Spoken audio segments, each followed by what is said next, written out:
Assalamualaikum warahmatullahi wabarakatuh. Alhamdulillahirabbil alamin. Bihi nasta'in ala umuri dunya waddin. Shalatu wassalamu ala asyrofil anbiya wal mursalin. Amma ba'du. Pada kesempatan yang berbahagia kali ini kita akan membahas bab tentang perintah dan strategi dakwah. Bagaimana perintah Allah Subhanahu wa taala dan strategi dakwah sebagai seorang muslim menurut Quran surat Ali Imran dan Quran surat Ali Imran ayat 104 dan Quran surat An-Nahl ayat 124. Di sini pengertian dan prinsip dakwah berasal dari kata da'a yad'u, da'watun berarti memanggil, mengajak atau menyeru. Dakwah itu memanggil, mengajak, menyeru. Menurut istilah,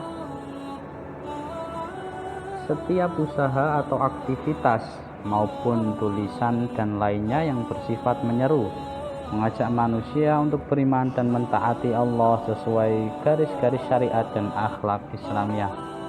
Di dakwah di sini secara istilah setiap usaha atau aktivitas maupun tulisan di sini ditulis, bukan hanya perkataan. Zaman sekarang media dakwah itu banyak, ada yang lewat Facebook, Instagram, YouTube. Ini banyak sekali media dakwah sekarang itu. Tinggal bagaimana kita menjadikannya, alat-alat tersebut apakah untuk dakwah atau sebaliknya untuk mengisi hal-hal yang negatif. Nah, ini harus kita hindari. Jadi di video yang tidak panjang dan insya Allah tidak sampai setengah jam ini, ya mungkin kalau sampai pun paling maksimal 10 menit lebihnya, ini kita ingin mempelajari perintah dan strategi dakwah karena merupakan keharusan bagi setiap muslim. Prinsip dan metode dakwah: 1. Lemah lembut. 2. Pemaaf, bermusyawarah, dan ada kalanya keras dan tegas. Ini prinsip yang harus kita pegang ketika berdakwah. Lemah lembut, pemaaf. Nah, bermusyawarah ini adalah hal yang penting. Bagaimana kita bermusyawarah dengan yang kita dakwahi. Dalam surat Ali Imran 104 dikatakan, a'udzubillahi minasyaitonir rajim. Wal takum minkum ummatun yad'una ilal khair wa ya'muruna bil ma'ruf wa yanhauna 'anil munkar wa ulaika humul muflihun. Dan hendaklah ada di antara kamu segolongan umat yang menyeru kepada kebaikan, menyuruh kepada yang ma'ruf dan mencegah dari yang mungkar. Merekalah orang-orang yang beruntung. Ini terkenal sekali surat Al-Imran ayat 104 ini. Ummatun yad'una ilal khair, menyuruh kebaikan, ya'muruna bil ma'ruf, menyuruh kepada yang ma'ruf, yanhauna 'anil munkar, mencegah yang mungkar. Ulaika humul muflihun, mereka itu orang-orang yang beruntung. Tajwidnya wal takun min, nun sukun bertemu mim, aslinya takun mi tapi dibaca takummi. Aslinya takun mi dibaca takummi. Hukumnya idgham bi gunnah, caranya masuk. Yad'una, dal sukun bertemu dengan ain qalqalah, jadi ada dal. Ya bertemu dengan dal sukun, yad qalqalah. Saya kira ini gampang, ini qalqalah, yad. Huruf qalqalah cuma ada 4. Baju di toko, ba, jim, ta, qaf, dal. Baju, ba, jim, dal, di, ta, qa. Huruf ta sama huruf qaf. Nah, baju di toko, gampangnya seperti itu saja. Wa yanhauna, nun sukun bertemu dengan hamzah, ini hauna, izhar halki jelas, tidak boleh yang hauna, nggak boleh, jelas yan hauna, bukan yang hauna, enggak, tapi yan hauna. Hurufnya seperti yang sudah diketahui, alif ha kha ain wain ha. Mungkar, mungkar ini ada ikhfa hakiki, nun sukun bertemu dengan kaf. Nun sukun bertemu dengan kaf ini terus dinamakan ikhfa hakiki. Kemudian muflihun, muflihun di sini ada mad tabii di akhir, berarti artinya mad arid disukun. Muflihun artinya 2, 4 sampai 6.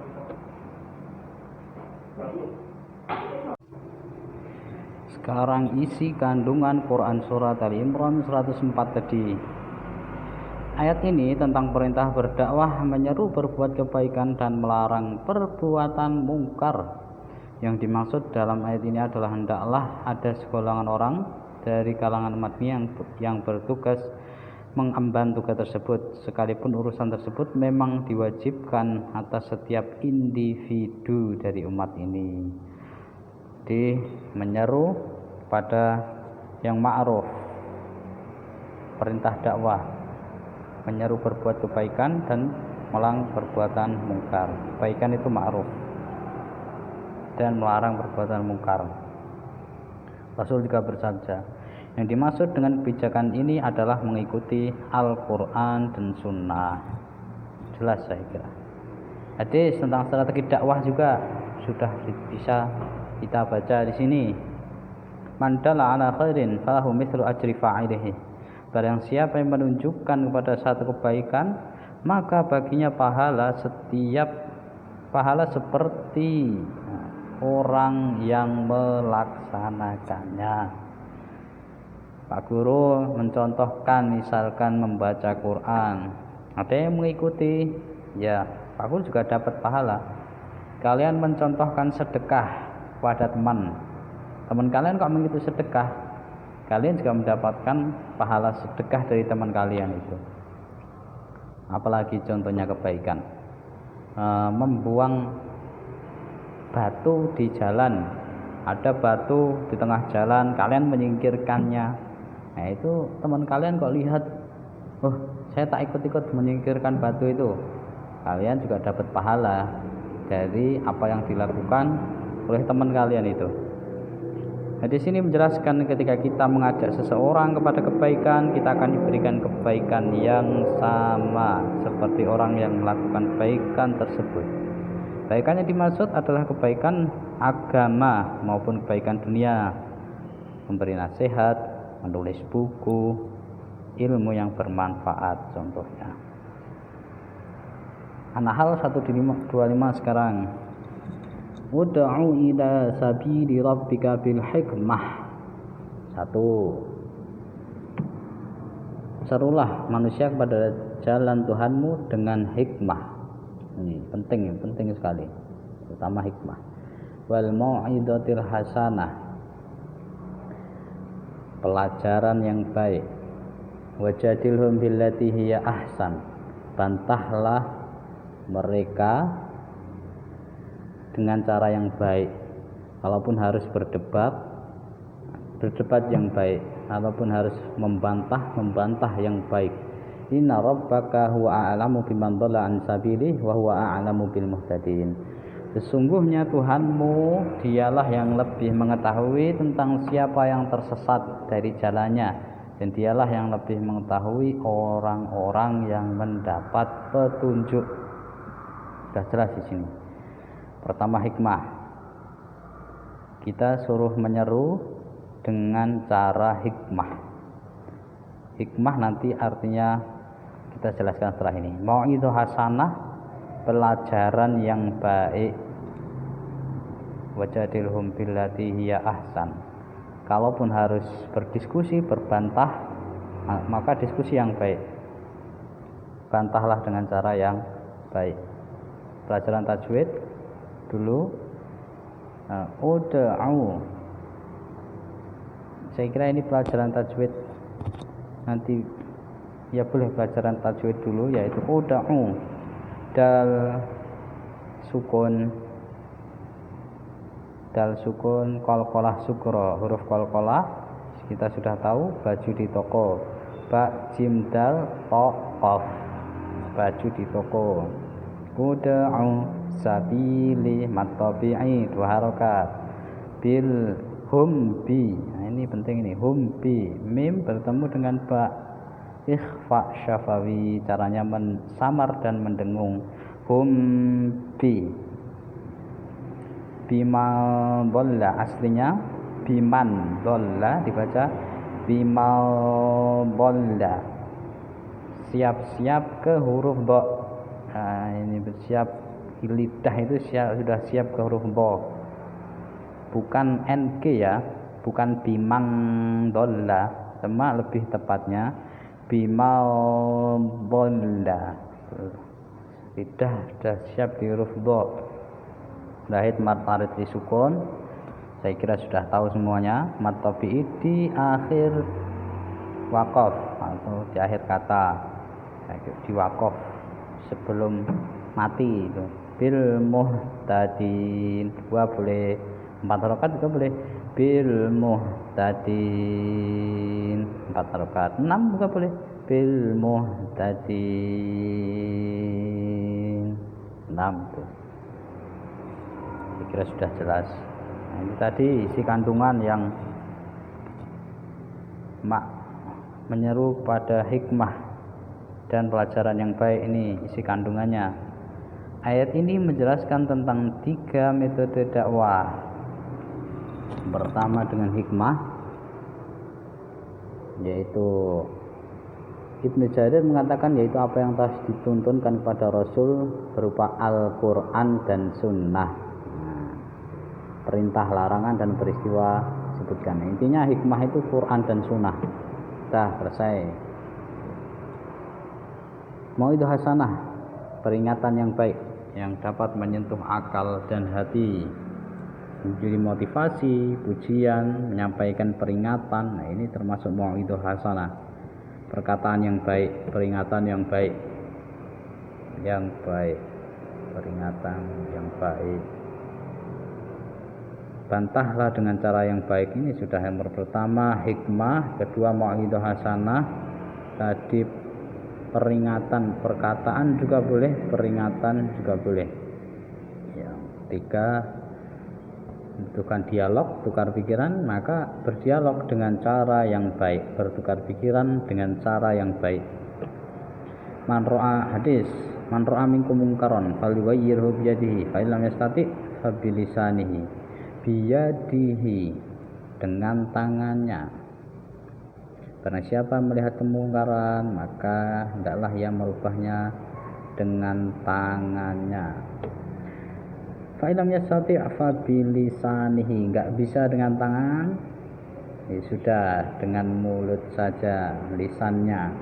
Fa illam yastati' fa biqalbihi, qalbun artinya hatinya.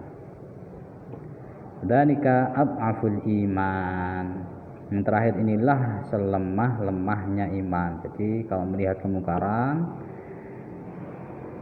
hendaklah dengan tangan. Kalau tidak bisa dengan lisan, tidak bisa dengan hati. Hadis ini menjelaskan hendaknya setiap muslim tanggap terhadap kemungkaran dan tidak tinggal diam. Pencegahan dilakukan sesuai dengan kemampuan, mulai dari tangan yang merupakan penanganan tingkat tinggi hingga yang paling rendah, yaitu hati. Mencegah dengan hati dapat berupa doa atau perasaan berontak dan keinginan yang kuat untuk bertindak tapi tidak mampu, paling tidak membenci perbuatan mungkar tersebut. Ada teman kita sedang minum minuman keras malam hari, lagi corona sepi semuanya, ya sudah. Kalau kita lewat, maka kalau imannya dia tinggi kuat, datangi, ambil minumannya. Dia bilang, mohon ngapunten mas, jangan minum di sini, gak boleh minum minuman. Wah, misalkan kita kurang berani ngambil, ya datangi, mohon maaf, ini minum minuman gak baik. Dibilangi dengan mulut, dengan lisan. Kalau nggak berani juga, doakan saja, ya Allah semoga dia mendapatkan hidayah dari apa yang sudah dia perbuat berupa minum-minuman itu. Seperti itu, minimal berdoa, minimal kita tidak menyukai atau membenci hal-hal yang diharamkan oleh Allah itu. Ini saya kira sudah selesai materi kita tentang bab perintah dan strategi dakwah. Ada 2 surat tadi. Ada 2 surat, pada intinya hendaklah di antara kita, di antara kamu atau kita segolongan umat yang menyeru kepada kebaikan, menyuruh kepada yang ma'ruf dan mencegah dari yang mungkar. Intinya cuma ini, 1 ma'ruf, 2 mungkar, menyuruh kepada kebaikan dan mencegah dari kemungkaran agar dakwah itu berjalan. Bagi kalian yang suka berdakwah, silahkan. Kemarin kita didatangi atau dihubungi oleh seseorang dari WhatsApp untuk berdakwah, untuk menyampaikan materi lewat WhatsApp. Dan kita jawab boleh, bisa. Dan ternyata orang-orang tersebut masih seumuran anak SMP kelas 3. SMP kelas 3 sudah ingin mempunyai grup pengurus dakwah. Kalau kalian pengen tahu, namanya SHF, Sahabat Hijrah Fisabilillah. Nah, itu ada anak-anak sekolah ya, kita kelas SMP, teman-teman kelas SMP kelas 3 antaranya itu. Tahu enggak, kelas SMA kelas 1 sudah bisa berpikir seperti itu. Nah, jadi kalau teman-teman di sini yang mau berdakwah, sekarang banyak medianya. Ada Facebook, ada WhatsApp, ada YouTube. Kamu ngedit, pakailah YouTube. Yang suka buat video, pakai YouTube dan media dakwah. Ada Instagram dan lain-lain. Maka di sini kita bertujuan agar menjadi muslim yang lurus dan menjalankan perintah dan strategi dakwah dari Allah Subhanahu wa taala. Mohon maaf apabila ada salah kata. Astaghfirukum, nasrun minallah wa fathun qarib. Assalamualaikum warahmatullahi wabarakatuh.